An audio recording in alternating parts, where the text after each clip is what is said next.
My name is Matthew Stephen, practicing chartered accountant in UK, qualified from the Institute of Chartered Accountant in England and Wales. എന്താണ് tax haven countries? Tax haven കൺട്രീസിൽ നിങ്ങൾ business തുടങ്ങുമ്പോൾ ഒന്നെങ്കിൽ zero tax ആയിരിക്കും, അല്ല reduced tax ആയിരിക്കും.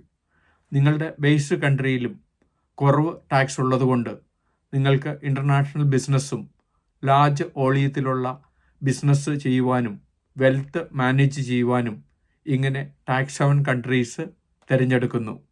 Tax haven കൺട്രീസിൽ ഒരുപക്ഷെ tax ഇല്ലെങ്കിൽ ആനുവൽ ഫയലിംഗ് ഫീയോ വിത്ത് ഹോൾഡിംഗ് ടാക്സോ വാറ്റോ മറ്റ് ചാർജുകളും ഉണ്ടായിരിക്കും.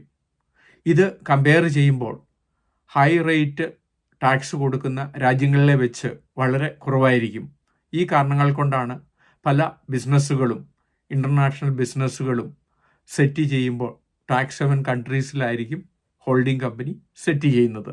പൻഡോര പേപ്പർ ലീക്സിന് ശേഷം 12 മില്യൺ ഡോക്യുമെൻ്റാണ് വേൾഡ് ലീഡേഴ്സിൻ്റെയും ബിസിനസ്സുകാരുടെയും മറ്റ് ടാക്സ് തട്ടിപ്പുകാരുടെയും വിവരങ്ങൾ പുറത്തായത്. ഇതിന് ശേഷം ഈ രീതിയിൽ ഓഫ്ഷോർ കമ്പനി തുടങ്ങുമ്പോൾ വളരെയധികം റെഗുലേഷൻ ഓരോ രാജ്യങ്ങൾ വെക്കുകയും കള്ളപ്പണക്കാർക്കും ടാക്സ് വെട്ടിക്കുന്നവർക്കും ഇത് എളുപ്പമല്ലാതെയായി. ഇതുകൊണ്ടാണ് ഇപ്പോൾ നിങ്ങൾ ടാക്സ് ഹെവൻ കൺട്രിയിൽ ബിസിനസ് തുടങ്ങുമ്പോൾ വളരെ ലീഗലി ഗ്രേ ഏറിയയാണ്. കൂടുതലായിട്ടും ഡിസ്ക്ലോസും KYCയും നിങ്ങൾക്ക് ആവശ്യമായി വരുന്നുണ്ട്. ഈ കാരണങ്ങൾ കൊണ്ടാണ് നിങ്ങൾ സെറ്റ് ചെയ്യുന്ന tax haven countries OECD regulatory ബോഡിയിൽ വരികയും നിങ്ങളുടെ ബേസ് കൺട്രിയിലെ ബൈലാട്രൽ ടാക്സ് ട്രീറ്റി പ്രകാരം ആയിരിക്കണം.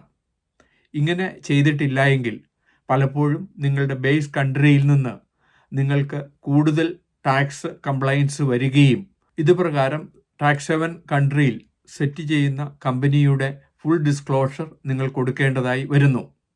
ഏതൊക്കെയാണ് പ്രധാനപ്പെട്ട ടാക്സ് ഹെവൻ കൺട്രീസ്? BVI അല്ലെങ്കിൽ British virgin island, Cayman island, Bermuda, Netherland, Switzerland, Luxembourg, Hong Kong, jersey, Singapore, UAE. ഈ രാജ്യങ്ങളിൽ തുടങ്ങുന്ന ബിസിനസ്സിന് കുറഞ്ഞ ടാക്സിൽ നിങ്ങൾക്ക് കമ്പനി സെറ്റ് ചെയ്യുകയും അങ്ങനെ നിങ്ങളുടെ ഗ്ലോബൽ ബിസിനസ് പ്ലാൻ ചെയ്യുകയും ടാക്സ് ഒപ്റ്റിമൈസ് ചെയ്യുവാനും സാധിക്കുന്നു. ഇങ്ങനെയുള്ള ടാക്സ് ഹെവൻ കൺട്രീസിൽ ബിസിനസ് തുടങ്ങുമ്പോൾ സാധാരണ രീതിയിൽ ഫുള്ളി കംപ്ലയൻസ് ആയിട്ട് നിങ്ങളുടെ ബേസ് കൺട്രി ഡിക്ലെയർ ചെയ്യുകയും അത് പ്രകാരം നിങ്ങൾക്ക് ടാക്സ് ഒപ്റ്റിമൈസ് ചെയ്യാൻ സാധിക്കുന്നതാണ്. ഇങ്ങനെ തുടങ്ങുന്ന കമ്പനികളെല്ലാം OECD റെഗുലേഷനും നിങ്ങളുടെ രാജ്യത്തെ ബൈലാട്രൽ ടാക്സ് ട്രീറ്റി പ്രകാരം ആയിരിക്കണം. അങ്ങനെയല്ല എങ്കിൽ പല നിയമ തടസ്സങ്ങളും ഉണ്ടാകുന്നതായി കാണുന്നു. ഇതുവഴി നിങ്ങൾക്ക് ഇൻ്റർനാഷണൽ ബിസിനസ് സെറ്റ് ചെയ്യുവാനും നിങ്ങളുടെ വെൽത്ത് മാനേജ് ചെയ്യുവാനും സാധിക്കുന്നതാണ്.